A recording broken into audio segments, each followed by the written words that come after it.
Hello, everyone, and welcome to Grow My Etsy Shop podcast. Hey, welcome to Grow My Etsy Shop podcast. Thanks for listening.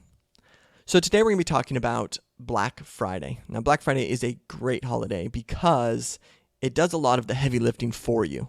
Etsy gets a ton of traffic on Black Friday, a ton of traffic. And I guess I would ask the question of, well, why do you think so many people come to Etsy on Black Friday? And the answer is because they have been pre-framed that there are going to be great sales on that day.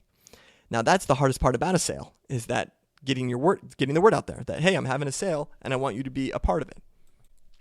Like, imagine that you are selling something in the summer and you're just like, well, I have, this is a summer product. It's getting to the end of summer. I'm going to put it on sale. You could put it on sale, but who's going to see it? The traffic already coming to your store. In this scenario, the amount of people who are going to be on the internet on Black Friday is huge. The amount of people who are on their phones looking for, and the whole purpose of them coming to Etsy and the whole purpose of them being on their phones and going to websites is to buy things. It's not to research. That stage is already done. It's not to learn. That stage is already done. It's to buy. So you're getting people who are in buying mode at an increased amount. So if you're the type of person who just sells on Etsy, doesn't have a list, doesn't have a following, anything like that, you're just like, nope, I just sell on Etsy, I just do my SEO. Let me talk to you first.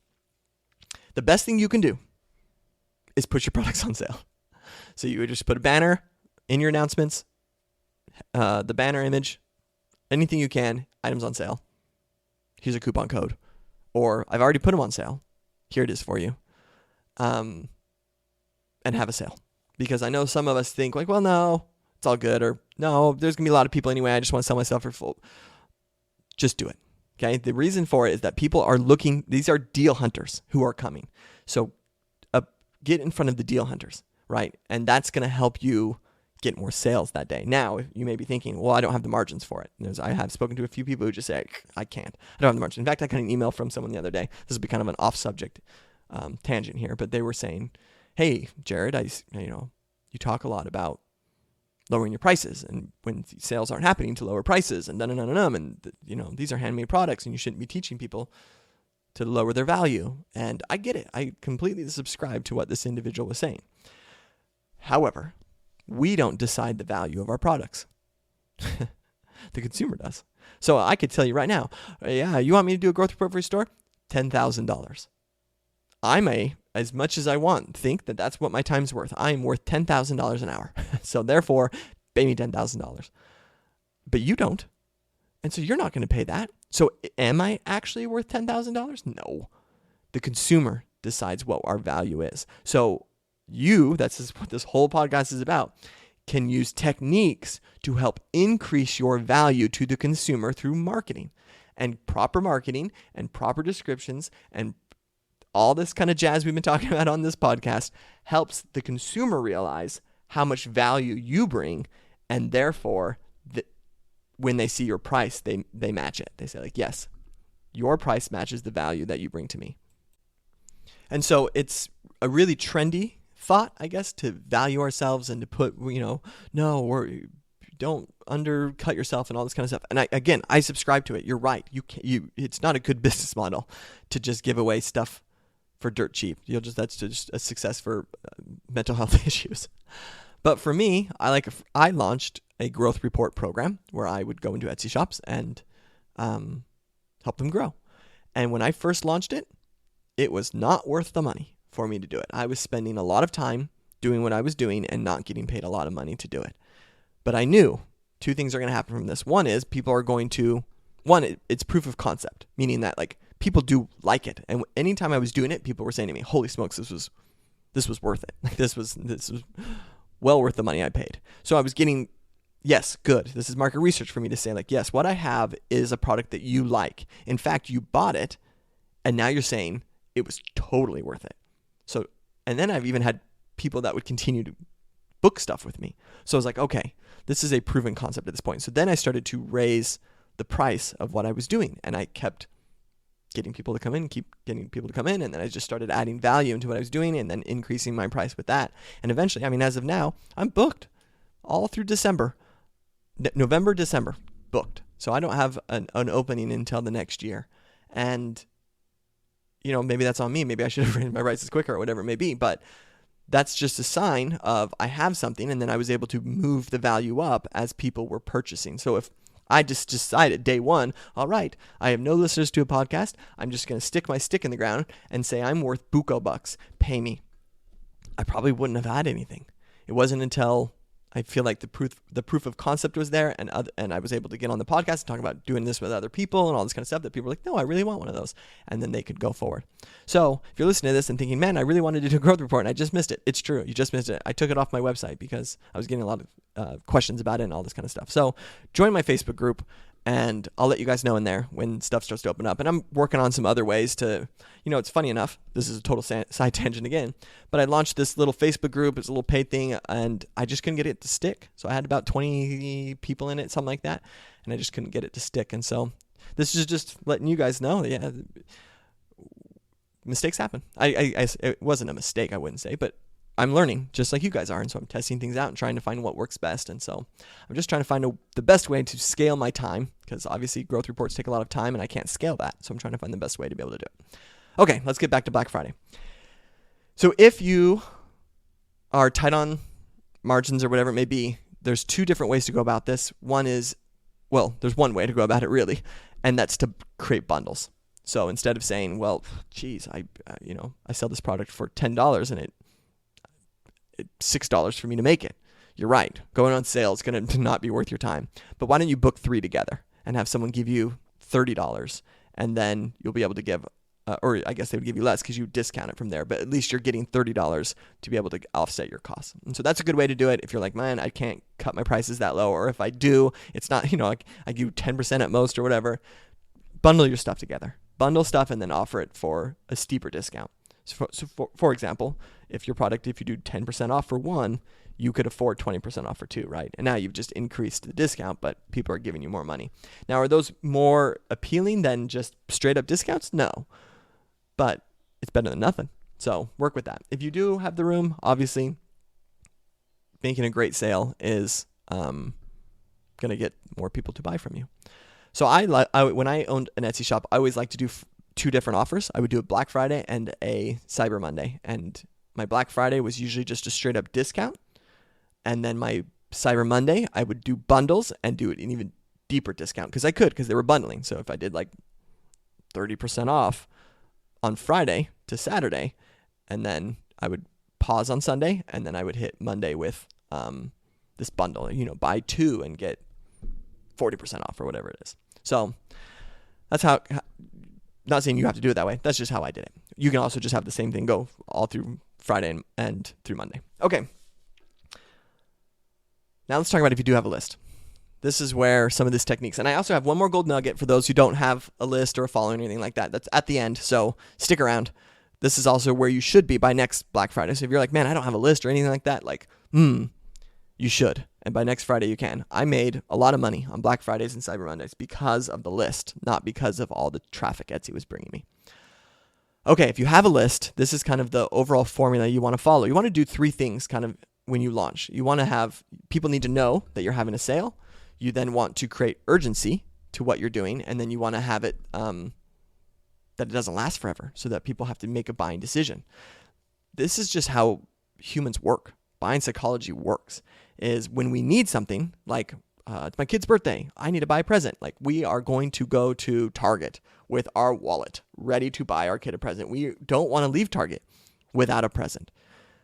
However, if you're like, man, I live in a beautiful place and I would love a point and shoot camera. So when I'm out hiking, I can take better pictures or whatever. You're not going to go run to the store and buy one. You're going to think on it for a while. And you'll be surprised when you actually dissect how long you think about something before you buy it, something like that. You'll be like, wow, I actually have been thinking about this for weeks, but I didn't buy it until today.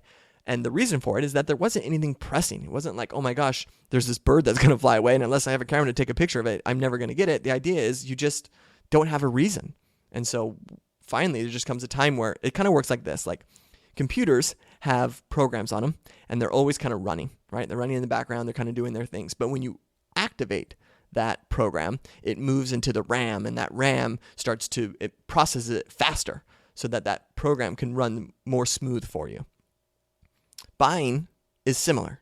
Like when there's a deadline, like for example, if I walked into a store and I saw, oh my gosh, this shirt is on sale and it's Black Friday. I know it's going to, by Monday, it's not going to be here. I really like this shirt. Like that's the same as us opening a program on our computer and putting it into the RAM. Like your brain starts to process the emotions and everything that's associated with it quicker because it knows this is going to end soon. And so you need to take action now. So it just moves faster. Essentially, making a decision, it doesn't matter. There's no time limit to decision making. We, just as humans, tend to take longer because it's a safer route. But when something is putting pressure on us, we can still make a decision. We just have to put it into the forefront of our mind. And then the decision happens. A lion comes out of the bush. You can make a decision very quickly. Where you want to you buy your forever home, you don't need to do that today. And so your brain puts it in kind of the back and it just kind of sizzles back there and you just kind of gather things along the way that's going to do it. So the idea is with your Black Friday sale is that you want to create that same urgency that's there. So let's break down these steps. Step one is you need to let people know that you're doing it. So people, like I said before, people Black Friday, they know that sales are already happening. That's awesome. That's super helpful. However, they don't know that you are offering a sale.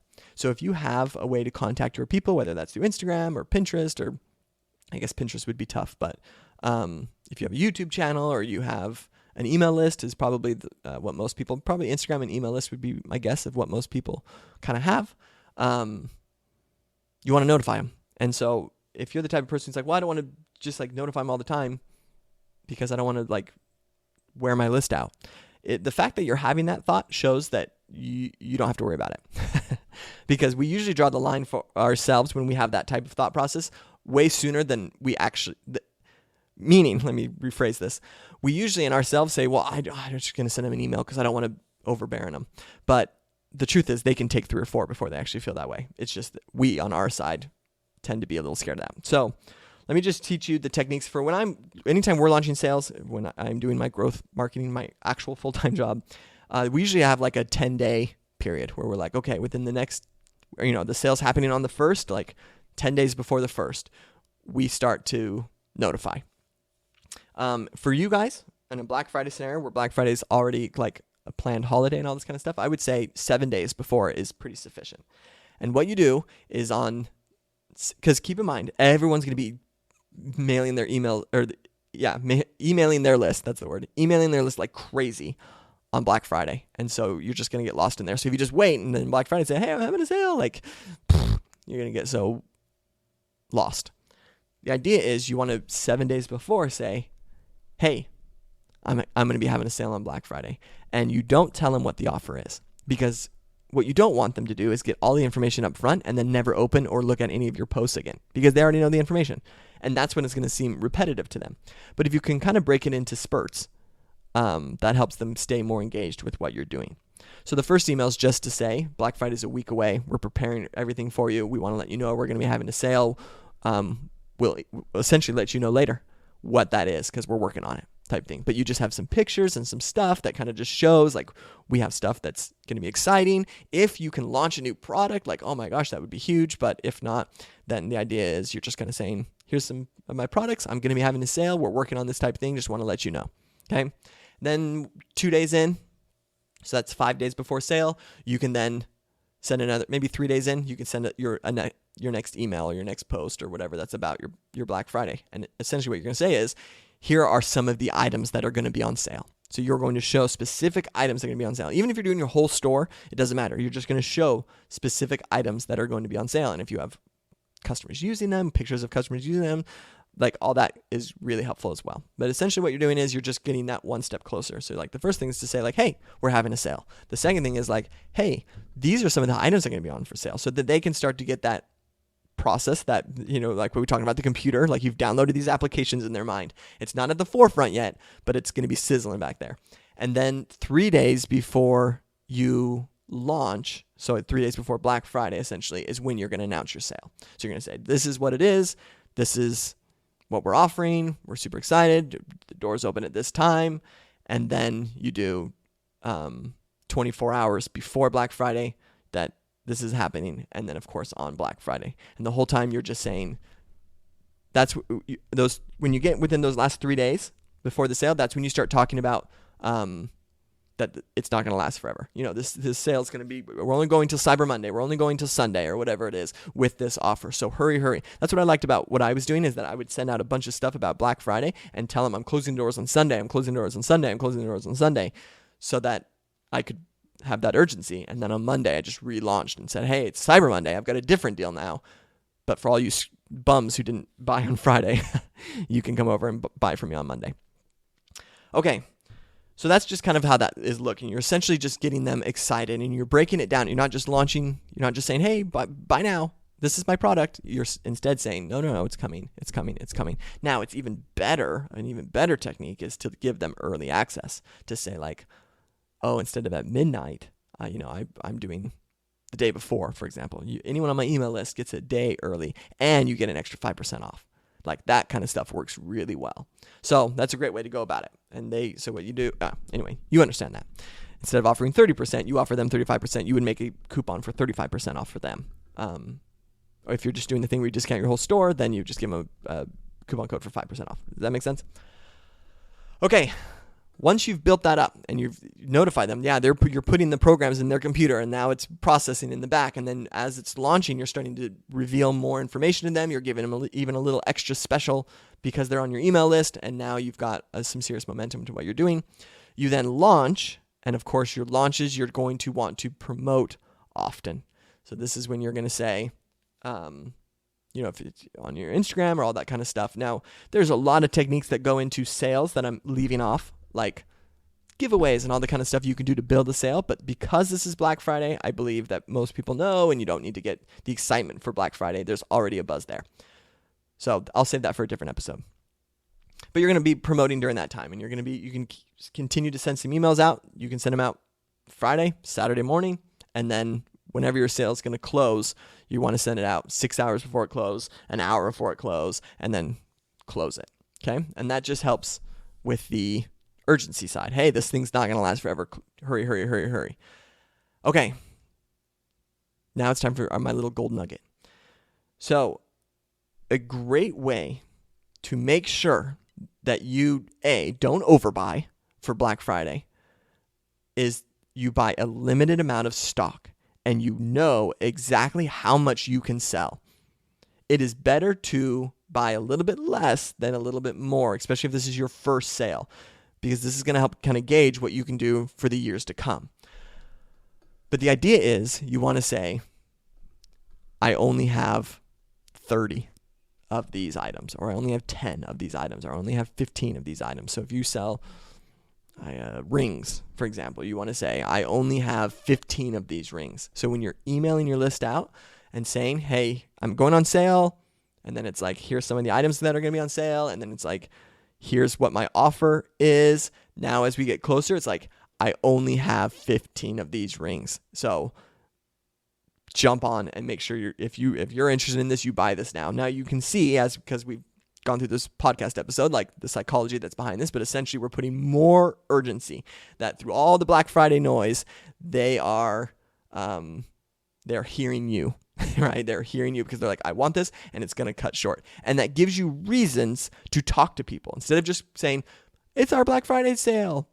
Take advantage. Next email. It's our Black Friday sale. Take advantage. Next email. It's our Black Friday sale. Take advantage. You're instead saying, hey, I only have 15 of these. And then you can say, hey, I've sold out of these, but I have 20 more of these. So if you are interested in this, hurry and jump on and take advantage of this. Like, do you see how that's gives you reasons to talk to someone? Nobody wants to just hear you say the same thing over and over again. But if you can create reasons to talk and reasons to share, and so that's why I love this little hack, which is have a certain number, know exactly what that is, and share that with them along the process to create that urgency to buy. Okay, Black Friday, go out there and make money. This is a great time to just, and then it kicks off holiday seasons and all that kind of stuff. It's just fun time. So start preparing now. Get your stuff together, kind of create your emails, your posts, be ready for this so that when it launches, you are just simply posting your stuff or sending out your emails. You're not writing everything the day before. So that's why I let this out a month early so that you guys can have time to do that. All right, good luck.